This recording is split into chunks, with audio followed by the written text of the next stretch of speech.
안녕하세요. 압출 SMR입니다. 오늘도 모델분 모시고 압출하면서 피부 이야기 좀 해볼 거예요. 오늘 내원하신 분은 20대 초반의 여성 모델분이세요. 피부 증상이 여름 지나서 가을 들어서면서 갑자기 좁쌀 여드름이 많아지는 게 느껴지셔서 압출을 받고 싶어서 모델 신청을 하셨다고 하세요. 지금 보면 전체적으로 여드름 씨앗이 또렷하게 잘 보이는 편이세요. 이런 분들은 압출을 하는 입장에서는 조금 편합니다. 그러니까 사실 압출을 할 때 가장 어려운 게 여드름 위치를 잘 파악하는 거예요. 이게 여드름이 있는지 없는지, 그리고 여드름이 있다면 어떤 모양으로 들어있어서 어떻게 압출을 해야 될지를 파악하는 게 그게 제일 어려워요. 그거를 파악하고 나면 그 다음은 사실 그 여드름 모양대로 짜주면 되는 거니까 그렇게 어렵지 않거든요. 압출을 하면서 압출이 이렇게 잘 안 되거나 압출하다가 잘못해서 덧나는 이유도 이게 여드름이 정확하게 어느 방향에 있는지 어떤 모양을 이루고 있는지를 판단하기가 어려우니까 그것 때문에 자꾸 이렇게 엉뚱하게 다른 곳을 커팅한다거나 아니면 커팅을 제대로 했어도 방향이 안 맞았거나 크기가 안 맞았거나 하면서 모공 위치는 제대로 찾았는데 다른 부분에서의 조금 문제가 있어서 압출이 잘 안 되는 경우들이 종종 있습니다. 그런데 이분은 피부는 상당히 얇은 편이시고요. 그래서 겉에서 봤을 때 여드름 위치가 좀 뚜렷하게 보이는 편이시고요. 그러면서도 아주 피지량이 적어서 엄청 씨앗이 작아져 있는 그런 케이스는 아니세요. 그래서 압출하기가 어렵지는 않은 케이스입니다. 같은 개수의 여드름을 압출한다고 하더라도요, 건조하고 딱딱하게 굳어있는 여드름 같은 경우는 이제 압출이 잘 안 됩니다. 그러니까 눌러줘도, 정확하게 눌러줘도 여드름이 빨리빨리 올라오지 않아서 한참을 천천히 누르고 기다려야 하는 경우가 많고요. 이게 사실 여드름 압출에 좀 자신이 없는 분들이라면 그렇게 여드름 씨앗이 작거나 여드름이 말라붙어서 반응을 잘 안 하는 케이스에 압출을 할 때 본인이 제대로 찾아놓고도 뭔가 압출할 때 안 나오니까 내가 제대로 압출을 못하고 있는 건가? 이거 처음에 여드름 위치부터 잘못 파악한 거 아닌가? 라고 생각을 해서 제대로 압출이 안 되어 있는 경우들도 있어요. 그런데 이런 케이스는요, 한눈으로 봐도 여드름 위치라든지 이런 게 뚜렷하게 잘 보이는 편이시기 때문에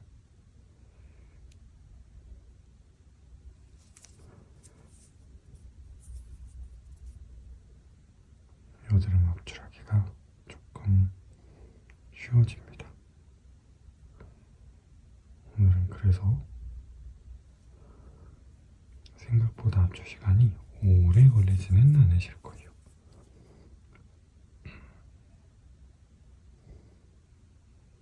같은 개수의 여드름을 압출한다고 하더라도 금방 끝납니다.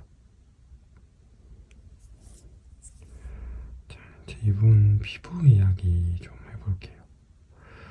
이분 피부를 이렇게 보면 저는 처음 볼 때부터 이분이 피부가 좀 얇구나 라고 생각을 했거든요.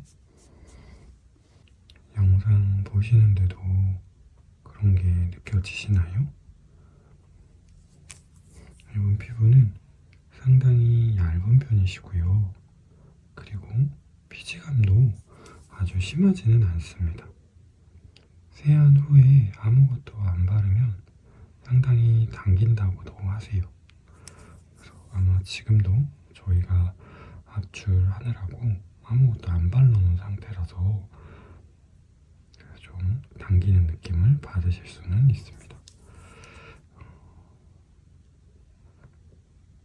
그렇게 피부가 얇은 편이시면서 피지감도 아주 많지 않으신데 그럼 왜 좁쌀 여드름이 올라왔느냐?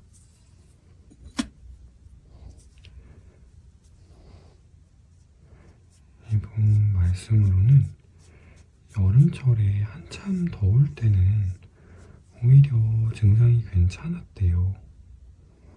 여드름이 많이 올라온다는 느낌이 아니었는데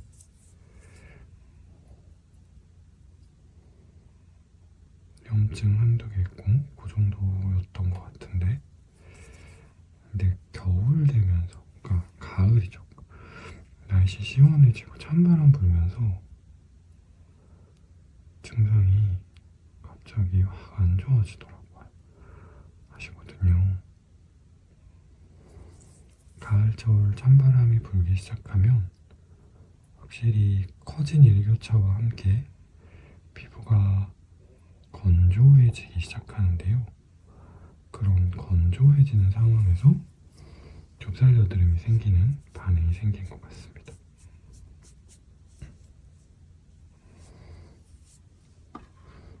제가 여러 번 이런 얘기했죠. 피지가 아무리 많아도 여드름은 안 생기시는 분들도 있다고요. 유분기가 얼굴에 번들번들하게 올라오는데도 전혀 여드름이 안 생기시는 분들도 있어요. 그건 피부 안쪽에 피지가 쌓이지 않고 모공에서 모공 바깥으로 피지가 잘 빠져나오기 때문에 그럴 수 있는 건데요. 이분처럼 여름에는 괜찮다가 좀 시원해지기 시작하니까 오히려 좁쌀 여드름이 많이 올라왔어요 라고 하시는 케이스는 여름철 피지가 많을 때는 오히려 날씨가 좀 습하고 그러니까 건조감이 없어서 모공이 막히는 게 없고 피지 배출이 아주 잘 되다가 날씨가 건조해지면서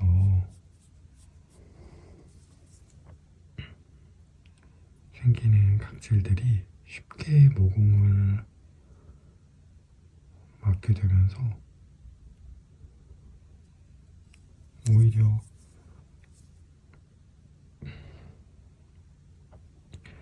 피지량은 좀 줄어들 수 있는 가을철에 들어와서 좁쌀 여드름 증상이 확 나빠지신 것 같은 그런 상황입니다.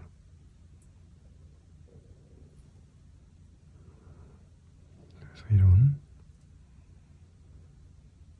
자잘한 좁쌀들이 하나씩 올라오는 것 같아요.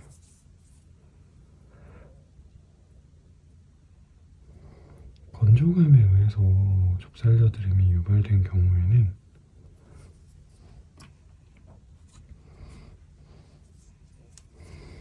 결국엔 이 문제의 원인이 되는 건조감을 해결해 줘야지 이 좁쌀 여드름 증상이 좋아집니다. 압출을 해주면 당장 겉에 보이는 증상은 바로 사라지기는 하겠죠. 그렇긴 한데 새로 생기는 여드름은 어떻게 할까? 새로 생기는 여드름들이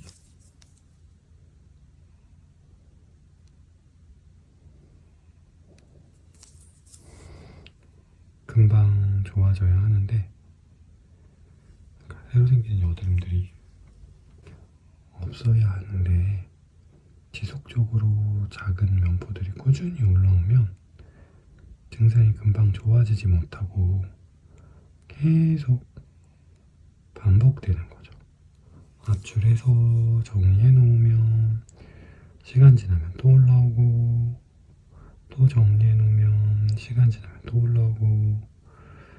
근데 그렇게 되면 압출을 아무리 부드럽게 해준다고 하더라도 압출 자체는 피부에 부담이 될 수밖에 없거든요. 그러니까 그런 게 무한정으로 반복되다 보면 오히려 피부 상태가 점점 나빠질 수밖에 없어요. 재생치료라든지 이런 거를 해서 증상을 잡아주기는 하지만 압출량이 많은 상태를 꾸준히 유지하게 되면 오히려 피부 상태가 더 나빠질 수도 있습니다. 그래서 이런 경우에는 이런 좁쌀 여드름이 올라오게 된 원인에 대해서 충분히 고찰을 해보고 문제가 되는 부분은 관리를 해주는 게 필요합니다. 이분 같은 경우는 확실히 계절적인 영향을 받은 거니까요.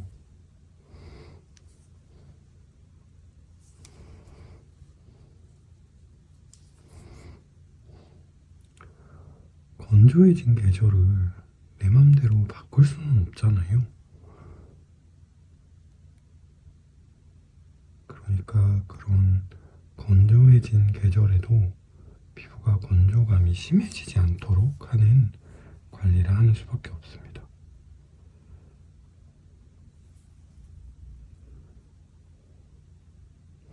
결국 기본 보습에 신경을 더 써줘야 된다는 얘기예요. 우리가 보습 이야기를 할 때는 두 가지를 고민해야 됩니다. 피부에 수분이 충분히 공급이 되고 있는지, 그리고 피부 표면에서 너무 빠르게 수분을 잃어버리고 있는 건 아닌지. 일반적으로 화장품을 쓰는 거는 후자, 피부에서 수분이 너무 빠르게 날아가고 있는 건 아닌지를 고민해서 사용을 하는 겁니다. 그러니까 만약에 안쪽에서 수분을 충분히 공급해 주려고 하고는 있는데 겉에서 피부가 너무 얇아서 피부 장벽이 너무 약해서 너무 쉽게 수분을 잃어버린다면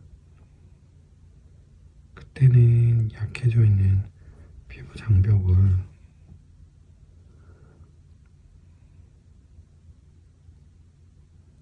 좀 보조를 해줘야죠. 그래서 바르는 걸 잘 발라주셔야 합니다. 반대로 피부 장벽은 충분히 튼튼한데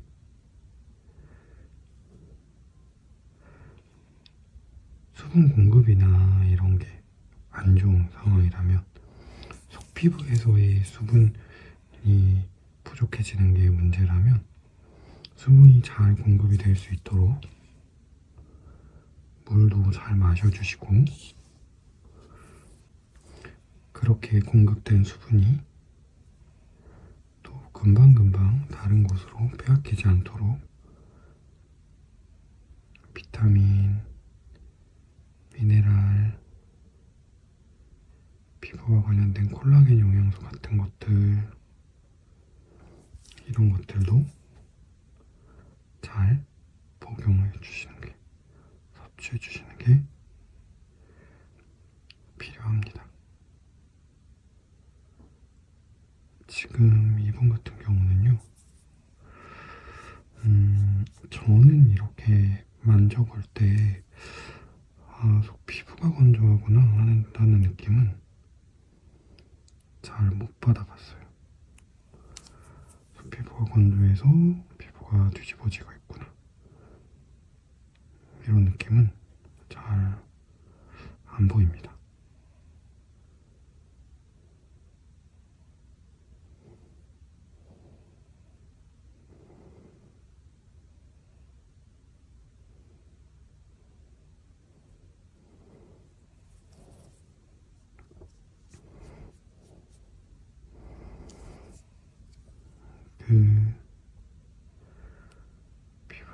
공급되는 수분의 문제라고 하면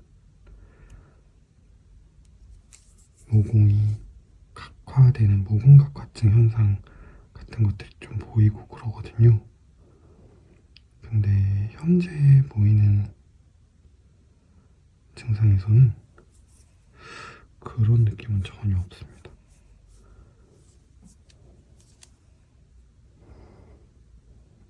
피부가 조금 예민해져 있는 건 있어도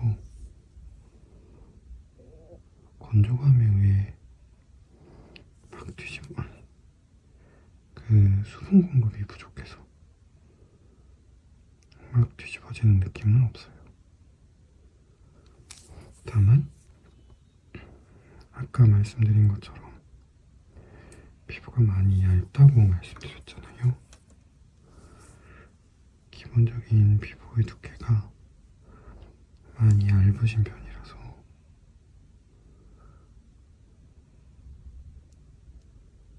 그래서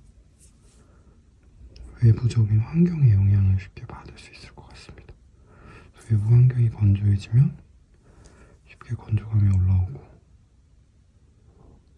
할 수 있는 피부로 보여요.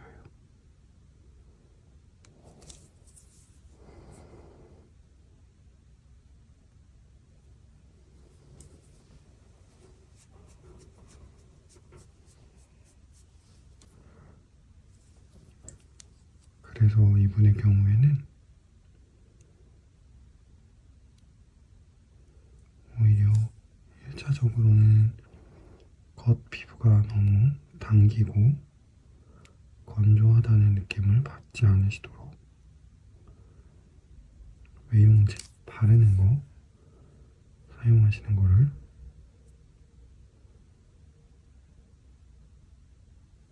추천드립니다.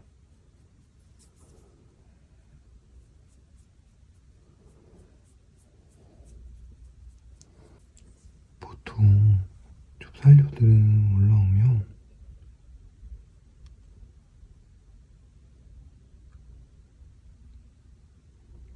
각질 문제라고 각질 정리하는 제품들 쓰시거든요. 각질을 없애서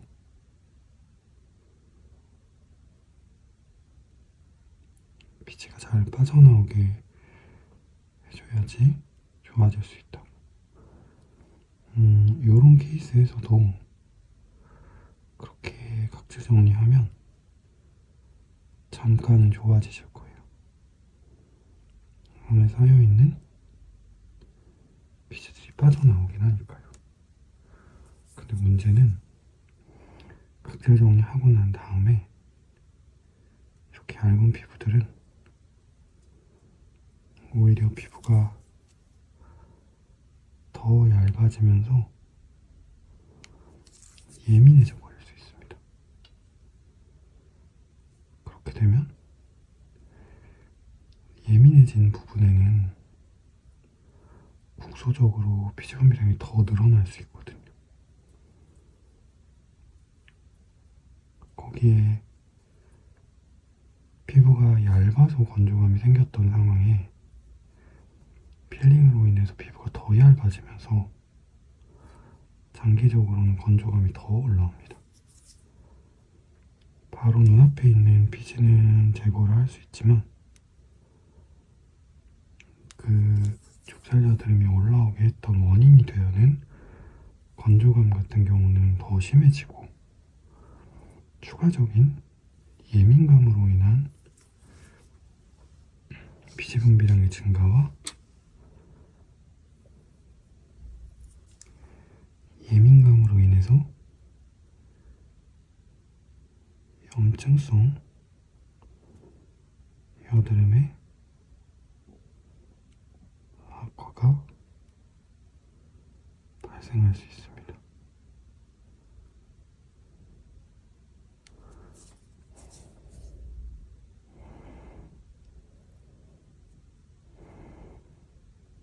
결국 증상이 더 나빠지는 거죠. 그래서 이런 케이스에서는 절대 필링이라든지 집에서 하시는 걸로는 그 토너 패드 이런 거 하시면 안 됩니다. 좁쌀 여드름에라도 그런 걸 하시면 안 돼요. 오히려 집에서는 보습을 더 신경 써주셔야 하는데요. 다만 좁쌀 여드름이 올라오고 있다는 거는 피지량이 많아지면 피부에서 그걸 컨트롤하지 못한다는 얘기니까요. 그렇게 유분감이 많아지지 않도록 유분감이 좀 적은 보습제를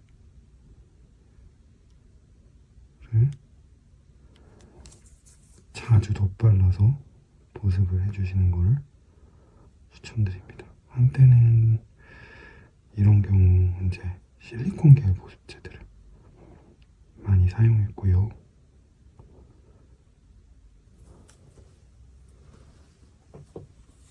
실리콘 계열 보습제들이 또 모공을 막는 케이스들이 또 생겨서 그거보다 좀 더 피부에 더 친화적인 히알루론산 계열 보습제를 사용하기도 하고요.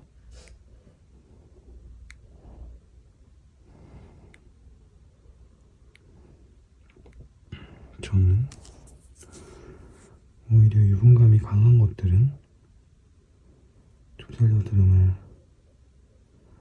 더 심해지게 할 수 있어서 히알루론산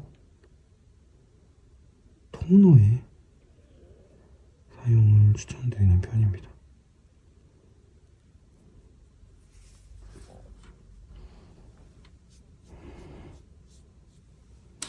피부가 자극이 될 수 있는 것들은 피부가 얇기 때문에 최대한 피하면서요. 피지감이 또 무겁게 올라오면 좁쌀 여드름을 악화시킬 수 있어서 그런 부분도 좀 조심할 수 있는 걸로 히알루론산 계열 토너를 좀 자주 사용하시는 걸 추천드려요. 기본 보습제를 자주 덧발라서 관리하는 방식은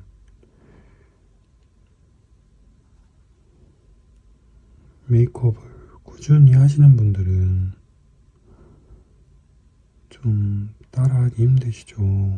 그러니까 메이크업한 위에다가 보습제 바르기는 좀 어정쩡 하잖아요. 사실 뭐 그렇게 한다고 문제가 될 건 없습니다.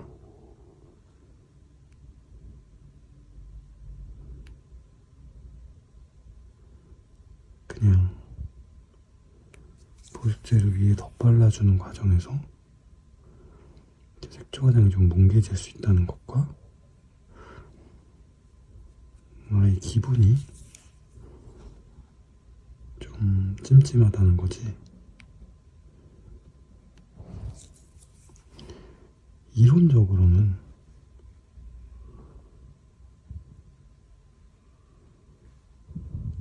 영향이 없다고 합니다.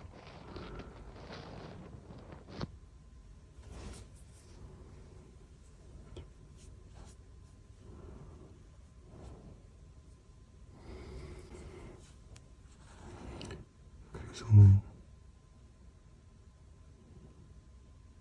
이런 양상의 피부에서는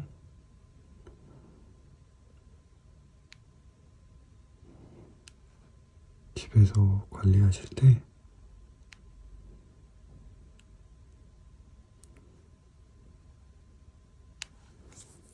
각질 정리 제품이나 이런 걸 쓰시는 것보다는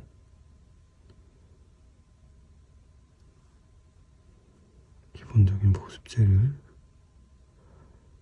잘 사용해 주시는 것을 추천드립니다. 자,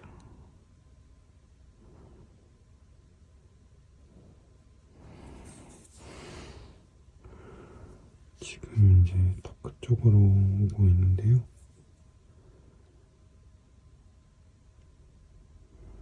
맞출 시간은 30분을 막 넘어가고 있네요.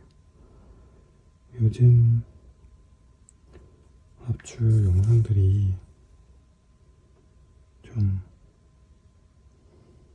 다들 많이 길죠. 제가 혹시나 좀 길어질 것 같아도 최대한 안 자르고 영상 올려드리려고 하고 있어서 요즘 전반적인 영상 길이가 많이 길어지는 편입니다.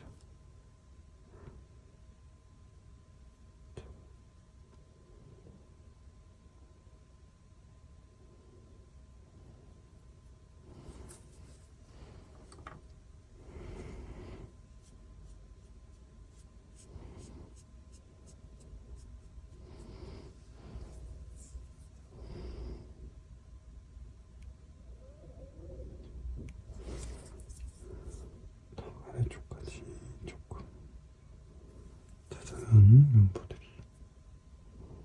올라와 있네요.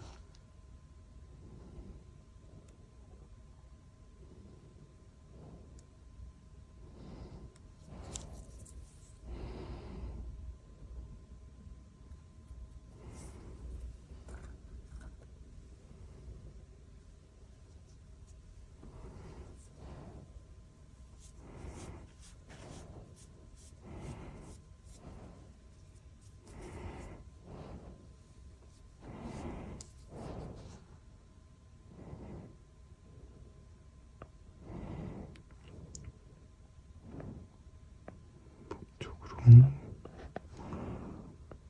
보이는 것들까지 제거하겠습니다.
이 부분은 가볍게 문항염이 잡혀 있는 것 같고요.